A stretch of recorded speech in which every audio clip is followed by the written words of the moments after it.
So currently, Hametsu is at a really good spot. We sold out of the whole first run of the book, and we just got in the 2 pallets of the second print run, which is awesome. So I'm working with Doug on the latest Hametsu expansions, which will be the first time that we're expanding the game with like brand new content. Well, I guess that's not really true. We did the School of Elements, and we did a few other smaller things like a raid. This is the first expansion book that kind of really expands on the game. This is the first hardback rulebook that we've done that we've had to order a second pallet of, which feels really good. Now, with that, the game has grown quite a lot in the past year, and people are loving it. We've done some raids at conventions. They've sold out. People really seem to be enjoying getting a hold of the game and building their hunters and doing all the stuff that the rulebook has to offer.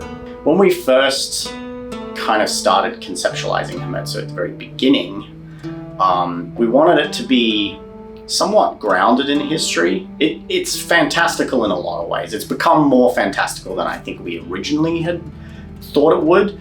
But there's still this kind of like grounding in somewhat reality, right? The monsters are fake, but they are all based on Japanese folklore.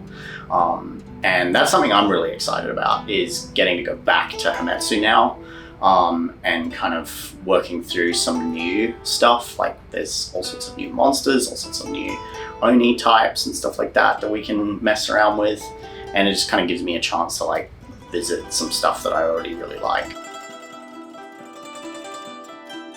One of the biggest criticisms that I've received is there's not enough endgame content, and players are getting these hunters to level 8 and then they're just kind of feeling stranded. There's not a whole lot to do with them once they get there. You could move on to the raid that's in the rule book, but even then, like once you get the item that you want from the loot table, you don't really have a need to keep grinding that anymore. So, and to be completely honest, when I first wrote the book, I didn't really expect anybody to play all the way through, get level 8 hunters, and then want to keep playing.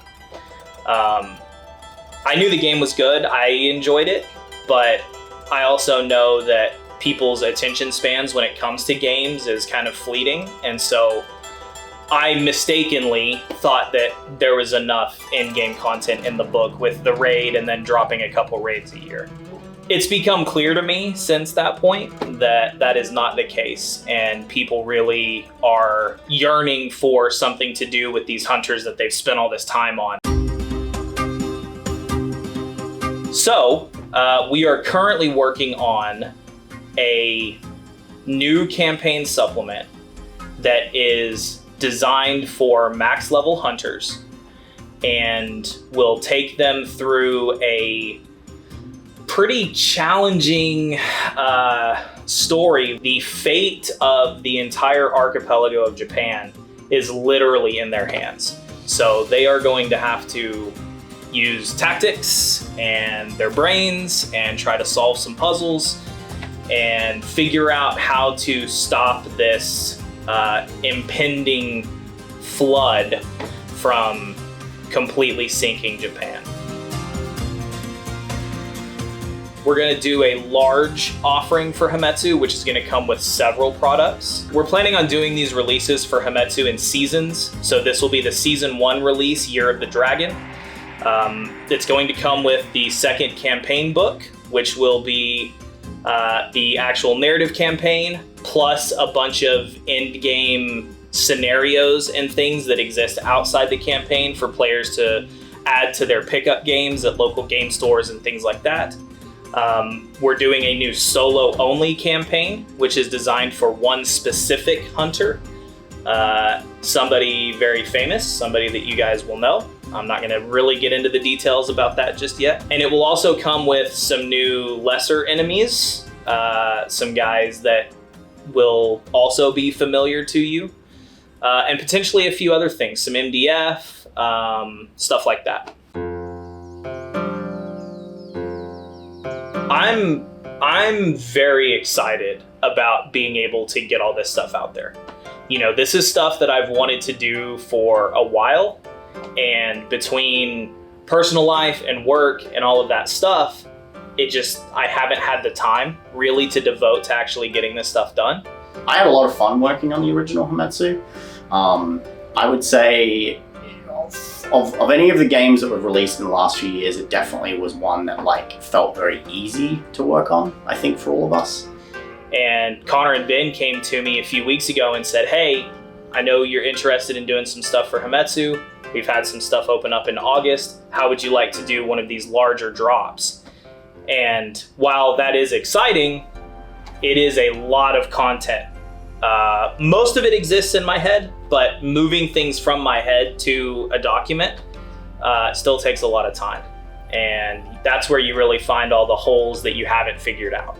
Yeah, everything happened very naturally. There wasn't any difficult points where we had to change the design up or adjust things too much. It was kind of Doug and I were just sort of on the same page from the beginning. And I think from what I've heard from people, they really like the design of the book and how the game looks and everything like that. So I'm kind of keen to try that again with the expansions. So. I think this is the beauty of us being able to do these as kind of internal projects, right? Is I'm able to spend my off time writing, and I have instant access to Connor and Ben if I have questions about, what their schedule looks like, or Ben, do you think this is feasible for the book? Typically, I work pretty long hours most days, which is, it's not uncommon for me to work 14 to 16 hours a day just on getting everything done, which I do enjoy. I am a bit of a workaholic for sure. But at this point in this phase, I'm kind of just going through and getting the core design elements situated, and then when I can put them into mock-up files to show on the website, it's kind of indicative of exactly what the book will look like. I think that's the strength of it, right? That's the strength of us being able to do all of this stuff in-house. I'm doing the writing and getting all of the rules together. Ben handles all of the art and layout. With us doing it this way, all of those things can kind of grow together into the final product. We don't have to necessarily hit check boxes one after the other. We can do them all at the same time. I already designed the original Hametsu book, so all of the, base design work is already done. So I don't have to pick fonts or design the paragraph styles in InDesign, or even design just the base page texture. That's already done. So it's a lot quicker. And for these types of expansion books, typically I only need a couple of weeks to get everything situated before we feel comfortable putting it up for pre-order. So. Doing the layout of the book, taking a raw Google document and then being able to put it into a really nice looking book that then you can flip through at the end. That's what I'm most excited about. And I had a lot of fun doing the original Hametsu book. So I really, I have a lot of cool ideas for different art and design elements, I think, for this one, which I think would be really cool. I think it's a really compelling story. I think it's interesting. I think it's unique. And I think players will find the campaign to be refreshing when compared to a lot of similar campaigns in other games. So I hope that's the case. And we'll find out in about a week. Yeah, we'll know. We start reading it. Yeah, we'll know. Cool.